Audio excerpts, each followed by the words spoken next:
Good afternoon, YouTube. Let me lock in this. There we go. It's hot. It's about 98 degrees out here in my yard right now. At least I'm in the shade. It's hotter in my garage. So two quick things. This is going to be, we're gonna see a couple things here. This is a knife that a friend of mine from Ohio, I brought it back in my suitcase. So guy, if you watched the video of us taking down that tree, this belongs to a friend of mine named Jason. Jason Shook. He owns a lawn care service. Drove 71 miles one way to help me take down a tree on my father's farm. He and I were stationed together when we were in the military. Hadn't got to see him for 5-6 years. Came down, we cut that tree down, had a beer, and bullshitted for a while. And I told him, I was like, you know, needed the tree to come down. He brought some gear down. We took that tree down. Normally he would get paid about $600 to take that tree down. He didn't charge me a cent. He also did a bunch of weed eating out around that pond, that half-acre pond that we've got. I mean, he did a lot of weed eating. He wore himself out. Didn't charge me a cent. These came back with me. I'm going to sharpen these. This was his father's K-bar, or his grandfather's K-bar in World War II, and this was his great-uncle's. Now, I can't pronounce it. It looks like Catagaragus. This is one of those small companies that popped up during wartime that make knives. That happens. Companies pop up, they make knives, and then they kind of just fade away. It's not a bad little knife. It's reminiscent of a K-bar, but he asked if I could sharpen these. And so he's not getting charged. These are coming back. I'm gonna handle the shipping. So when I get done with this little portion of the video, there might be an after session. Told him I would sharpen them for him. But this was his great uncle's. This was his grandfather's. I'm gonna sharpen them up and get them sent back to him there in Ohio. But yeah, man drove an hour and a half down to help out a friend who needed some help on the farm because he knew that my father was real sick, and he knew that my father was worried about that tree, and was worried about it coming down into my mother's kitchen. So if any of you have ever been in the military, you know that friendship, those bonds that you form in the military, they don't end when you get out. You know, you form those friendships, those friendships and bonds that you form with those people that you served with, especially first commands. That was me and Jason's first command. And those friendships that I formed there have been special throughout my entire life. They've been exceedingly special. My friends Jason and Eric and Aaron and Dwayne and Chad and John, we've all stayed in touch for years. So just a little insight for you guys that may have never served in the military. But what this is going to get into is, I realized that some people I've had a lot of people contact me via text about sharpening service and things like that. And I'm realizing that I've put it out a couple times. So this is a video, and I wanted to kind of lay out baseline cost and sharpening services. So cost of services and things like that. I'm getting ready to sharpen, so I'm going to get ready because I don't want to make a mess, get it all over my watch band and crap like that. So here's how it works. First of all, a lot of people, when they find out how much it costs me to sharpen a knife, they're like, wow, I was surprised it cost that much, or, you know, I can't believe that it, you know, I'm into, you know, that much. There's a lot of times that, you know, my baseline price is $25 because that's about how much work it takes for me to sharpen a knife. That's just pretty much a baseline price, and that's pretty much standard when you look at other people. If you were watching any of Robbie's videos, that's about what he was charging when he was doing sharpening services. That's Apostle P. It was $25. and there were some additional services that you throw in. $25 is basically my standard price for sharpening. It's hot, I gotta drink some water. But I mean, it's $25 if you're wanting me to follow the manufacturer's edge. Pretty much, if you're wanting me to just, you know, stick to the standard manufacturer's bevel, and I can follow that, I can eyeball it on flat stones. If you're calling out, you're saying that you want a specific angle, you want a 27 degree inclusive, you want something specific, that's going to cost you a little bit more. But 25 bucks will get you, you know, up to 10, 12,000 grit. You know, I've got stones that go up that they say they're 10,000 grit, they're more. And then you know, and you're getting a polished mirrored edge. There was some things that I was doing for free that I can no longer do for free, just because it is a business now and I just can't do it for free. If you want a sharpening notch added, it doesn't cost much more. I'm only adding maybe $5-10. Depends on how hard it is to cut it in.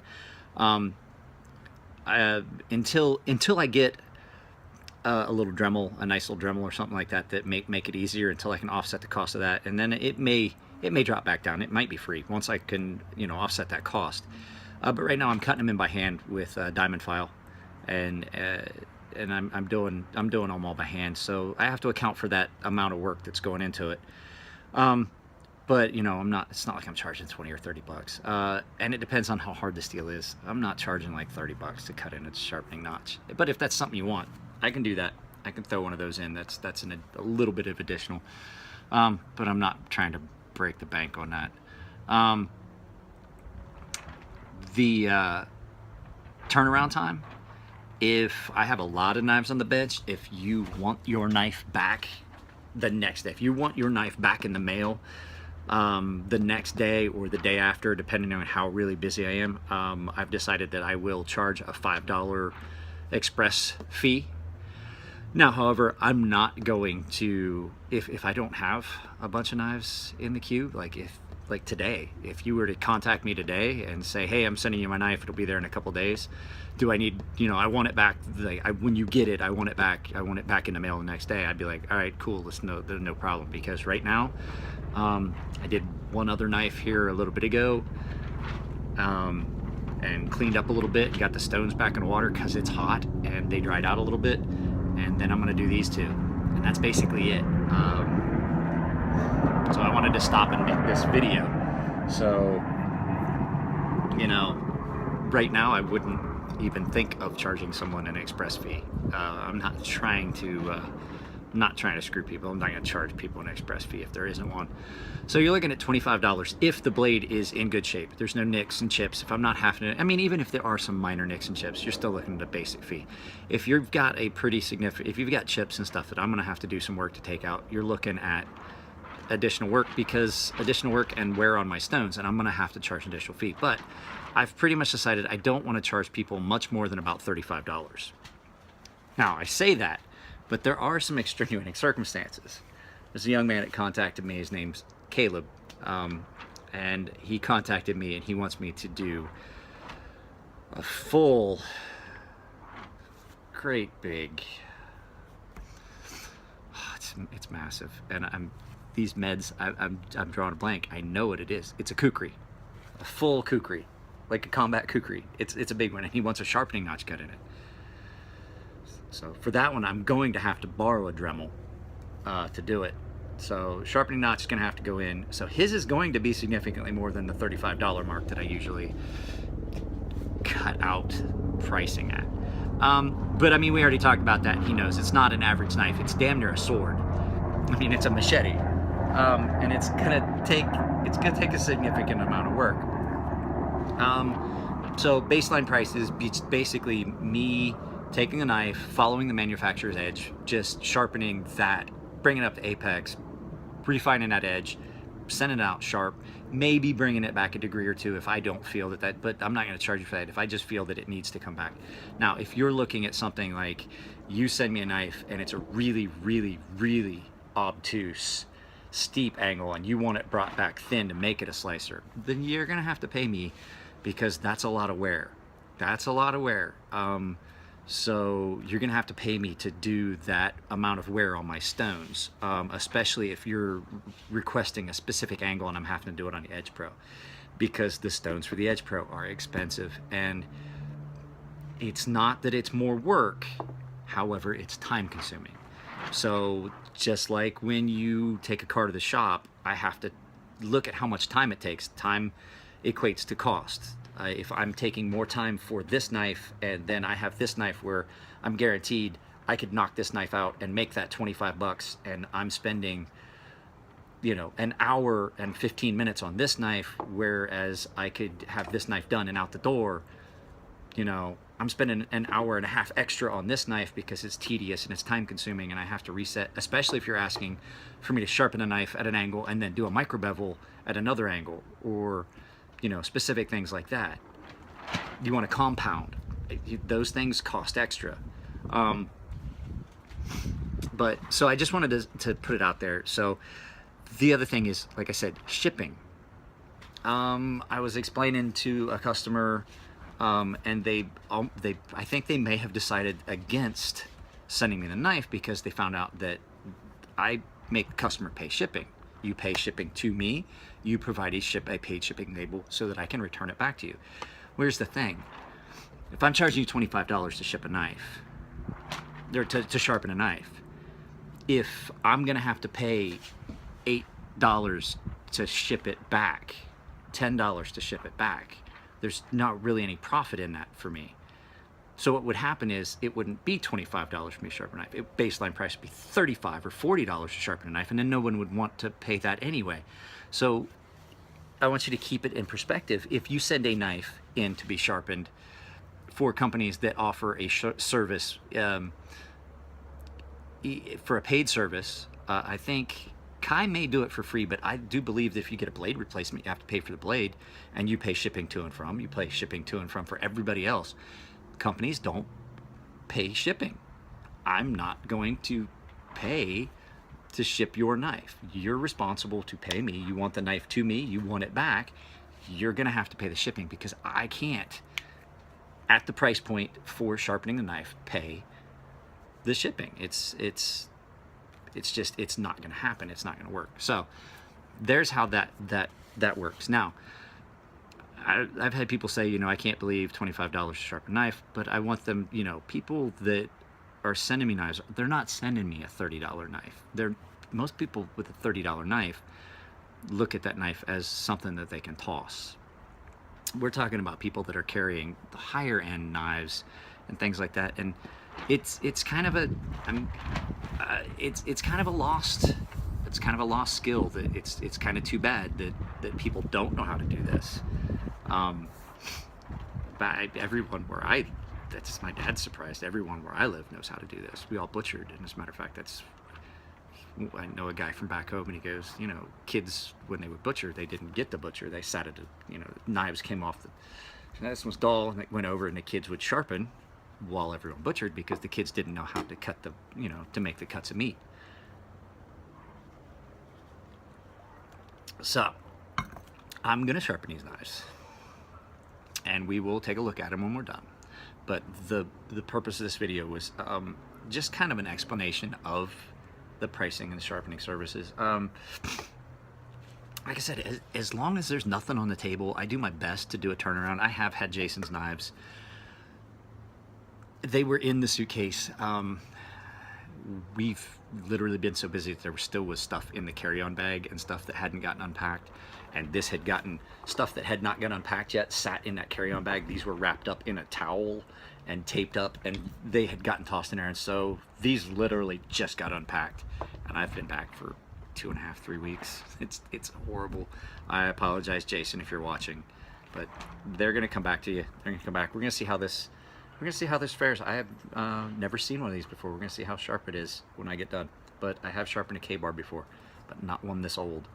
So we'll see. We will see. All right, 14 minutes. Like I said, if you guys have any questions, I always put in the comments down below is my phone number and my email address. If you text me, I will respond. I get up at 4:15 every morning here in San Diego. As a matter of fact, I responded to a customer in Florida this morning about some cold steel knives. I don't know if he's going to send them to me, but I respond as soon as I get the text, as long as I'm not at work. I would prefer you text me. I do work for the Department of Defense, and there's a lot of times that I'm in situations where I can't always answer the phone. Prefer a text. I can respond to a text pretty much anytime. So just keep that in mind. All right, YouTube, I'm gonna stop this for now. I'm gonna actually do some of this sharpening. I don't want to try and videotape that. It's just a pain, and this is already 15 minutes. So catch you after I get this sharpening done, and we'll see where we're at with this. All right, bye. All right, YouTube, it really hasn't cooled down very much out here. It's been kind of hard to sharpen knives today, because we got some Santa Anas, and the air is so dry that I can't keep a slurry build up on the stones. It wants to just dry up. So we did what Jason asked on these two World War II era knives. We did a mirror polished edge on both of them, and got them both the way he wanted them. For some reason, I can't ever cut paper the way I want to on camera. This one has got a little, no matter how hard I tried, there's like a little flaw in the steel. I can't feel it. There's no little burr. I can't feel it. I can't see it, but yet it's still there. It's right up here on this part of the edge. So Jason, I don't know what to do about that, but it's you can see it, you can hear it catch. I can hear it catch, and but I can't feel it. I can't feel it. There's just like some little flaw in the steel in there, and I think it's something that's in the steel. But yep. So got them both done. Listen to the end of the video. Like I said at the beginning of the video, I do put my phone number in the comments below, down there. So if you guys ever have questions about you know, what it would cost to do something, you know, feel free to get a hold of me, and I will answer back. If I don't answer back, there's a reason for it. If I don't answer back, it's because I'm busy, and I usually try to answer back as quickly as possible. If you saw a couple of my other videos, I was complaining about flies back here. I bought a fly trap, and it's this thing that you put water in. I see it's this little packet of powder in it. I'm like, oh, cool. It smells horrendous. It's pretty bad. I can smell it all the way over here. It's a good 25 feet away. It's pretty repugnant, and it's gonna go in the trash. I'd rather deal with flies than have to smell that out here while I'm working. So just if you guys ever happen to see one of those rescue fly traps, be advised, they don't smell the best.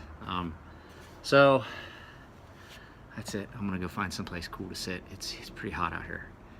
All right, YouTube, you guys take it easy. I'll get this video cobbled together and put up. All right, take it easy.